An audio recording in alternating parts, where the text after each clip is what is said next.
Muy bien, señoras y señores, sean todos muy bienvenidos. Cadena Nacional se inicia a través de las pantallas de Vía X esta conversación urgente pero sin apuros de cada noche. Tenemos grandes entrevistados en el día de hoy y queremos comenzar con una conversación tremendamente sensible, preocupante y que genera mucha rabia, ¿no? Particularmente en las víctimas. Una nueva denuncia de abuso sexual se cierne sobre la compañía de Jesús en nuestro país.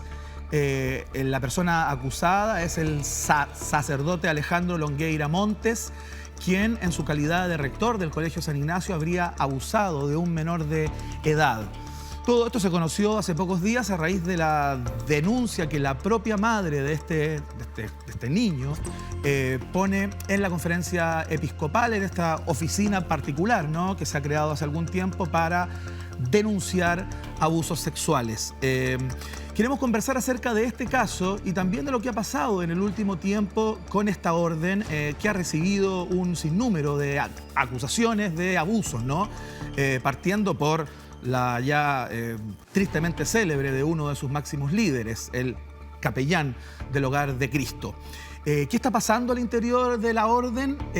Para conversar acerca de esto estamos en el día de hoy con Helmut Kramer. Él es el líder de la red de sobrevivientes de abuso sexual eclesiástico. Y también estamos con Alan Pineda, quien, siendo alumno del Colegio San Ignacio de El Bosque, fue testigo de abusos sexuales por parte del sacerdote Jaime Guzmán. Por favor, bienvenidos. Helmut, ¿cómo estás? Una vez más. Alan, bienvenido. Por favor, tomen asiento de inmediato para iniciar la conversación. Bueno, Helmut ya había estado acá, había estado hace poco tiempo cuando presentaron el mapa de abuso sexual. El mapa de abusadores en nuestro país, ¿no? Sí, correcto. Eclesiástico, fundamentalmente, que es el sentido de la organización que tú diriges junto a otras personas, ¿no? A ver, partamos por este caso en particular, ¿no? El de Alejandro Longueira. A lo mejor sería bueno para las personas que nos escuchan y nos ven hacer una suerte de perfil, ¿no? ¿Quién es Alejandro Longueira Montes, quien está siendo acusado en este minuto? Se encuentra suspendido, entiendo también, por esta acusación. ¿Quién es Alejandro Longueira? Alejandro Longueira es una persona ligada absolutamente al mundo de la educación jesuita y ex rector del San Ignacio, donde parte la acusación de abuso, ligado al Hogar de Cristo, por lo tanto también ligado a menores de edad, y con continuos trabajos dentro del San Ignacio, no necesariamente en su función como rector. Ajá. Es una persona con bastante carisma dentro de la congregación, bastante conocido. Y uno se da cuenta porque cuando sale la acusación pública el día de ayer, sí, y sale este comunicado bastante escueto de la congregación, empieza de inmediato a moverse el mundo jesuita, empiezan a salir los comentarios, comunicaciones con uno, qué está pasando, y uno se da cuenta que no es un jesuita más, que tiene un peso específico dentro de la congregación. Cuando hablas de estos mensajes, Helmut, ¿a qué te refieres? ¿A información que te llega por rebote a ti respecto a que hay un levantamiento y una preocupación colectiva a propósito de que este caso se hace público, digamos? Sí, por un lado, bueno, uno va creando ahí lazos con jesuitas o inclusive con sacerdotes jesuitas, donde jesuitas empiezan rápidamente a preguntar, o sea, ¿qué está pasando? No a cuestionar la veracidad del denunciante, pero sí, queriendo saber más, porque los comunicados de la compañía son bastante escuetos, son comunicados tipo que prácticamente cambian el nombre del denunciado. Y por lo tanto tratando de averiguar porque se sintieron golpeados. Estamos hablando de una persona que lleva años en la congregación, que es parte de la historia de la congregación en Chile. Alan Pineda, bienvenido. Muchas gracias por estar en el día de hoy acá. Tú estudiaste en el Colegio San Ignacio del Bosque y fuiste testigo de algunas conductas, al menos impropias, por parte del cura Jaime Guzmán.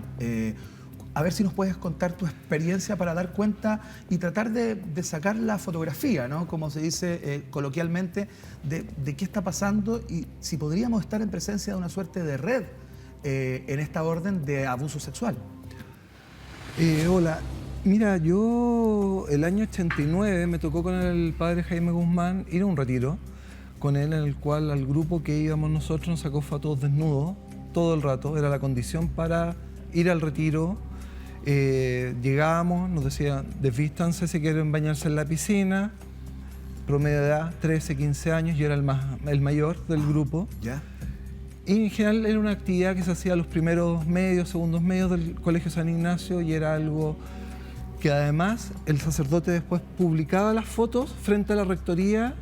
Primero me tocó Fernando Montes, después Juan Díaz, y ellos estaban al frente. O sea, ellos veían las fotos de ustedes desnudos se publicaban en un espacio común donde otros tenían acceso. Donde todos tenían acceso. Él tenía la deferencia, o si estaban con hojita de parra, o les ponía algún sticker encima, pero eran fotos desnudos, o sea, era algo que sabía. De hecho, mi caso fue el año 89 y en el Mercurio sale que Felipe de Río fue el año 88, vio la foto y le comentó a Fernando Montes. ¿Ya? Y él, en primera instancia, el año pasado, si no me equivoco, que no sabía, después dijo que un papá, o sea, y fue antes lo que Felipe de Río le había dicho, o sea, se sabía y hay una red de encubrimiento muy grande. En paralelo, era mi profesor de religión y todo el contenido era sexual, todo era asociado al pene. Le decía guayayo. Tuve a otros sacerdotes. Le decía guayayo, perdón, al pene, de manera coloquial. Claro, todo era todo. Los edificios, las salchichas. De hecho, en el retiro te daban un hot dog y estaba todo asociado a que era un pene, era como clases de religión. O sea, el contenido fálico estaba presente en todo momento. Todo momento. Era muy violento, o es. En clase, si no contestabas, te levantaba de la patilla hasta arriba. A un compañero le pegó una patada y lo levantó para meterlo dentro de la sala. Gente muy agresiva. ¿Y hay acusaciones concretas o en la justicia canónica a propósito del comportamiento de Jaime Guzmán? Bueno, yo personalmente y otros compañeros hemos hecho la denuncia canónica en la PDI y próximamente estamos con Juan Pablo Hermosilla y junto a la Fundación para la Confianza vamos a presentar la denuncia de un grupo que abarca hacia los jesuitas, que son varios casos. ¿Sabes si es que esta conducta, esta práctica de sacarle fotografías desnudas a las personas que asistían a estos retiros? Estos retiros, o sea, fueron históricas, digamos, los cursos menores que tú y mayores que tú también estaban expuestos a la misma. De hecho, yo dejé en las sistemáticas. Un anuario que yo tengo, que lo dejé en la PDI, sale que los retiros en Guayacán parten como el año 85, que fue el año más o menos que llegó Jaime Guzmán al colegio, que venía ya de denuncia desde Puerto Montt fue sacado, era el rector, lo trajeron para San Ignacio Alonso, el Bosque. Disculpa, en el caso de Jaime Guzmán, él ya tiene sentencias canónicas anterior donde fue encontrado culpable. Lo que pasa es que en ese tiempo los jesuitas no hacían públicas ni las denuncias ni las sentencias canónicas. Entonces hubo una sentencia donde se le declara culpable, viene un castigo y eso quedó tapado. Como hoy en día los sobrevivientes en distintos ámbitos nos hemos ido organizando, hemos puesto en jaque a los jesuitas, a la iglesia, y los hemos obligado a poder ir, a que vayan avisando públicamente los procesos. Entonces ya tenía sentencia. Helmut Alan, les quiero mostrar un título. Es una declaración de James Hamilton, víctima de abuso por parte de la Iglesia Católica, muy brillada por lo demás, ¿no? James Hamilton dice: el nivel de perversión de los jesuitas es aún peor porque siempre se han catalogado como intelectuales. ¿Qué opinión les merece? Tú los conoces bien, Alan también. A ver, ¿se puede hablar acá de una red de abuso en la Compañía de Jesús, Alan, Helmut? No sé si todos los jesuitas, pero sí hay una red de encubrimiento muy grande dentro de la Compañía de Jesús, prohibición de hablar. Dicen que no saben y saben. O sea, tenemos varios casos de sacerdotes que tienen conocimiento de los abusos. le bajan el perfil. ¿Quién, por ejemplo, Alan, se te viene alguno a la cabeza que haya ocupado un cargo importante en el O interior sea, de la Fernando orden? Montes para mí es uno de los grandes encubridores que hay en Chile de parte de los jesuitas. Y fue rector, revista Mensaje, rector de la universidad, Alberto Hurtado, fue provincial, o sea, todo. Ochagavía es otro nombre que se repite, que está también en el caso de Marcela Aranda. Marcela lo nombra a él como una persona que supo de los abusos La de denunciante de Poblete, Sí, ¿no? De Renato que Poblete. ella conversó con Ochagavía en su momento sobre los abusos de Renato Poblete. Él no hizo nada. Denunciantes de Eugenio Valenzuela, ex provincial de la congregación acá en Chile, también lo nombran a Ochagavía como una persona que sabía de estos abusos y que tampoco hizo nada. Pero acá, a ver, a nivel de institución están los delincuentes como abusadores, están todos estos personajes que han cercado, pero también está ese otro mundo jesuita que ha estado saliendo estas últimas semanas en entrevistas, que han estado saliendo públicamente diciendo frases que a uno le llaman la atención. A ver. No he visto nada, no he escuchado nada, nunca supe nada, tenemos mucha pena por la congregación. Hay uno que habla inclusive de una pena negra por la congregación, por lo que está pasando en la congregación. ¿Te acuerdas de los nombres de las personas que estás Evia, citando, ex sacerdote jesuita. Sí. Bueno, el que se me Bueno, él viene se te viene a la cabeza. pero más allá de los nombres, es esta suerte de empezar a tratar de protegerse colectivamente. Yo puedo entender de que por distintas razones no supo, no escuchó, no vio. Pero mi pregunta es otra. Ahora que sabes, que escuchaste y que viste, ¿qué haces? ¿Sales dando declaraciones hablando de la pena que te da la congregación o te pones del lado de nosotros, de las víctimas, de los sobrevivientes? Y al no ponerse realmente a nuestro lado, terminan siendo encubridores pasivos. ¿Cómplices pasivos de alguna manera? Correcto. No de alguna manera. Cómplices pasivos. Sí, tal cual. ¿Y eso te parece a ti, Helmut, a ti, Alan, que recae esa figura en todos los sacerdotes que han hablado respecto del dolor que les causa todo esto, digamos? Sí. Tal cual, o sea... Por ejemplo, Felipe Berríos, quien también ha salido a plantear que le genera mucha desazón, digamos, el momento que está viviendo su congregación. ¿Sabes qué? A mí me gustaría que si ellos son coherentes con lo que están planteando, salgan públicamente denunciando y dando los nombres de todos los encubridores.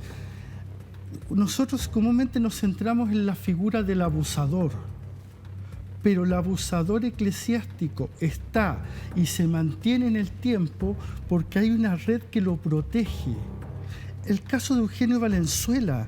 ¿Por qué Eugenio Valenzuela recién ahora, después de 7, 8 años que partió la primera denuncia, él pide salir del estado clerical? ¿Por qué una persona tan importante en la formación de tantos jóvenes sacerdotes jesuitas, recién ahora, después de casi una década, viene él a pedirlo? ¿Por qué se le mantuvo en una situación de silencio, inclusive con una frase catastrófica? Es que él no abusó de menores de edad. Y eso a mí me lo dijo públicamente, me lo dijo directamente el provincial actual, Cristian del Campo. Es que él no abusó de menores de edad. Eso es lo que han dicho siempre. Entonces, ¿qué pasa ahí? ¿Hasta cuándo los buenos de la congregación van a mantener una actitud de silencio y no se ponen en el lugar donde deberían estar, al lado nuestro? Alejandro, Alan, volvamos por un momento al caso de Alejandro Longueira, este caso de abuso que se conoció ayer justamente. Entiendo que el abuso se concretó mientras él era rector del San Ignacio acá en Santiago, pero entiendo que hasta antes de la explosión de este caso, él se encontraba ejerciendo como capellán en Concepción. En el hogar de Cristo. En el hogar de Cristo de Concepción, justamente. ¿Saben ustedes si él había sido trasladado por algún motivo en particular o porque se había acabado su trabajo como rector aquí y le encomendaron esa misión sin más carga que esa, digamos? ¿Qué es lo que sabemos respecto de su en situación general actual? desconozco puntualmente el caso, pero el modus operandi de ello es ir moviéndolos de un lado para otro cuando se sabe de un abuso, como un tablero ajedrez, van moviendo las piezas estratégicamente. Ajá. Generalmente no los mantienen instalados en un mismo lugar. Y un poco, volviendo a lo que había dicho Helmut respecto de Eugenio Valenzuela, hoy en día él está libre en la calle, siendo una persona que idealizada, o sea, diosesa, Sí, claro. muy grande, y está libre. O sea, es una persona que sabemos que es un abusador, violador, y que está en la calle, y los jesuitas lo dejaron en libertad sin ningún problema. O sea, no hay cuidado de nadie. En el caso de Alejandro Longueira, nosotros los antecedentes que tenemos, hay una acusación de abuso, Sí. de abuso con connotación sexual. Que es este caso del cual estamos hablando. Correcto. Es la acusación de la madre que va a la conferencia y da cuenta. Correcto. Que es un caso donde tanto la víctima como la familia están muy, muy dañados. Por eso que hemos evitado en general meternos un poco más en el caso, porque están muy removidos con esta situación, pero hay cosas que uno puede leer entre líneas. Ellos no fueron a la congregación a presentar la denuncia. ¿No es Ellos así? fueron a la comisión escucha, Ah, a la comisión escucha de la conferencia que es episcopal. la que nace de la comisión Chicluna. Sí. ¿Ya? Pero no van a la congregación. A ese punto es donde están llegando las confianzas de la gente con la congregación. Y fíjate, el caso de Marcela, ella tampoco partió yendo a la congregación. Ella también fue a esta comisión primero. Porque las confianzas en la congregación se están perdiendo. La gente ellos han creado una serie de aparataje hoy en día para ir a hacer denuncia y la gente los ha saltado porque ya no cree en ellos. La gente está buscando o la comisión escucha o ámbitos de la justicia chilena, o los dos. Y por lo tanto les llega de rebote a la congregación. Y ahí es donde ellos se ven obligados a sacar estas declaraciones, porque no les llegó a ellos primero, no pueden mantenerlo en silencio, no lo pueden esconder. Alan, tú estuviste en el mes de abril ante la PDI dando cuenta de tu experiencia, contando tu testimonio a propósito de los abusos sexuales y las conductas impropias de 4 sacerdotes de la Compañía de Jesús y que tienen 90 acusaciones. Puntualmente, abusadores son 2, ¿Ya? que el caso mío que yo lo vi fue con Jaime Guzmán, que es lo que te contaba del retiro, que nos sacaba fotos a menores ¿Ya? de edad. Hago mención a Leturia, que él falleció, también Sí, fue falleció. condenado, y que él, a gente de mi generación, no hay denuncia, pero se comentaba que él siempre les medía las piernas, los desvestía, los hacía eyacular, tenía bastante connotación y eran en las piezas. Y a los otros 2 sacerdotes que yo menciono son respecto al encubrimiento, que son los rectores que estaban en la época y que tuvieron a esos 2 sacerdotes mientras yo estuve, que es Juan Díaz, que fue al final, y Fernando Monte, que fue el periodo más largo. Perfecto, estamos hablando de 90 personas que han comparecido como tú, o 90 víctimas, perdón, ¿no? O sea, son las víctimas yo más o creo que menos son están muchos siendo- más. Ya. Son los que hemos ido denunciado la denuncia eclesiástica. Perfecto. Más que la denuncia de la PDI ha sido porque son procesos muy lentos, Sí. hay que tomar bastante energía para poder contar una y otra vez la historia.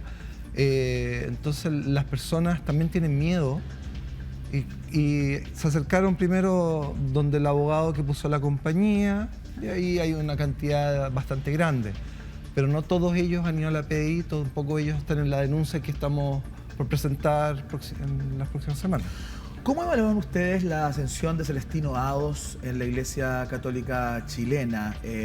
¿ven una voluntad de generar cambios efectivos en este tipo de conductas? ¿Tienen fe en lo que pueda pasar bajo su tutela? Mira, acabo de hablar claramente como vocero de la red de sobrevivientes. Por supuesto. No tenemos confianza en Celestino Aos. El mismo día domingo, cuando a él lo ungen o se comunica públicamente que iba a asumir este puesto en forma interina, y nosotros primero nos planteamos una pregunta en ese momento: ¿por qué se demoraron tanto en sacar a Esati, argumentando que no te encontraban a la persona si la persona estaba al lado en Copiapó? Nos pareció raro. Pero a los pocos minutos salta en redes sociales una acusación contra Celestino Aos por encubrimiento, por entorpecimiento en una investigación en la Quinta Región. A los días después salta un caso de encubrimiento en Copiapó, donde él al sacerdote acusado, mientras durara la investigación, lo manda a descansar a España. Entonces ya ahí empezaron mal las cosas.